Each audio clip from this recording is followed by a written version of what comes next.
The rain is pouring down, as if it won't stop. Clara watches from behind the window. She likes rain. For Clara, rain is a form of blessing from God. Plus for her, the rainy atmosphere feels good. It's been raining really hard lately. Isn't it, Maria? Asks Clara to Maria, who's also watching the rain beside her. Maria doesn't answer. She walks away to their room. Mrs. Tiara, one of the caretakers at the orphanage, comes with a glass of milk. Clara drinks the milk, then follows Maria into the room. In the room, Clara sees Maria turning the pages of the diary slowly. Maria likes to write a diary about what she experiences and feels every day. Suddenly, Maria stands up and walks towards the balcony.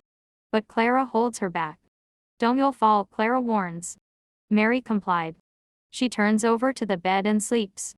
Clara watches Maria sleeping intently. Clara falls asleep too. In the afternoon, Clara wakes up. She immediately goes to look for Maria. The atmosphere of the orphanage is very lively. Clara asks what happened to Ivory. Angel said there was a ghost of a girl in her room. And she caused quite a stir at the orphanage because of it, says Ivory in an exasperated tone. Not annoyed at Clara, but at Angel.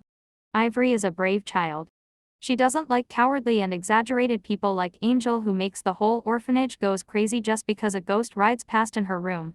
Clara returns to the room. Maria is there, reading a novel.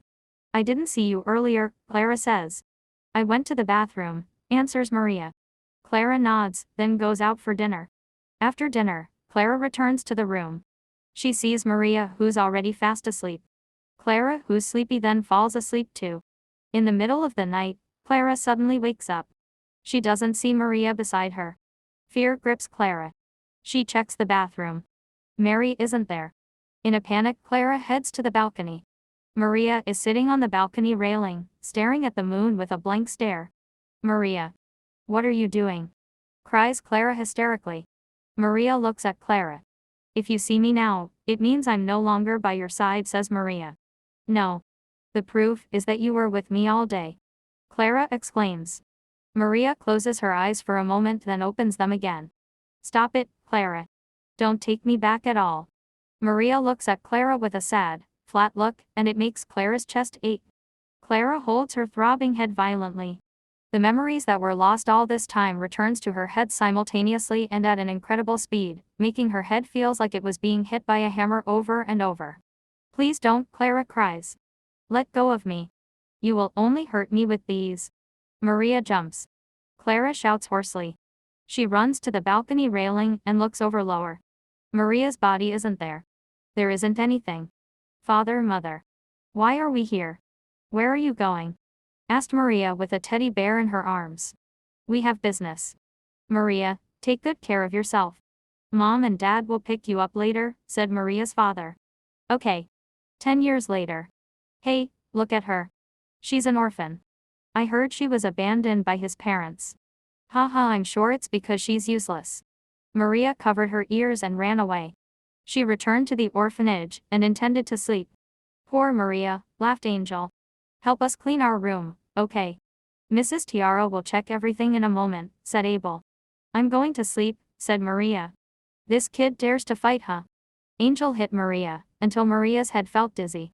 She staggered. Miss Tiara came. "What is this?" asked Mrs. Tiara. "Miss S., Maria wants to beat me. So Angel beat her to help me," whined Abel. Mrs. Tiara shook her head and sent Maria to her room. "That's not true, miss," said Maria. "Maria, you usually act nice. What's with this?" asked Mrs. Tiara. "They slander me, miss," said Maria. Miss Tiara took a deep breath. "Angel and Abel are daughters of the sponsors of the orphanage. We can't do anything about it. But if they hurt you too much, tell me." Maria nodded weakly and left Mrs. Tiara's room. Outside, Angel and Abel were already waiting for him. "Ha ha ha. Was it good?" Abel laughed. Maria ignored them. She entered the room and curled up under the covers. That's how Mary is every day. Humiliated and bullied. He who is weak and abandoned by his parents can't do anything.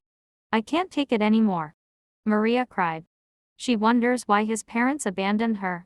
If they didn't throw Maria away, none of this would have happened. Or if her mother didn't give birth to Maria, Maria wouldn't even need to know about the cruel world. I wanna go back to where I came from.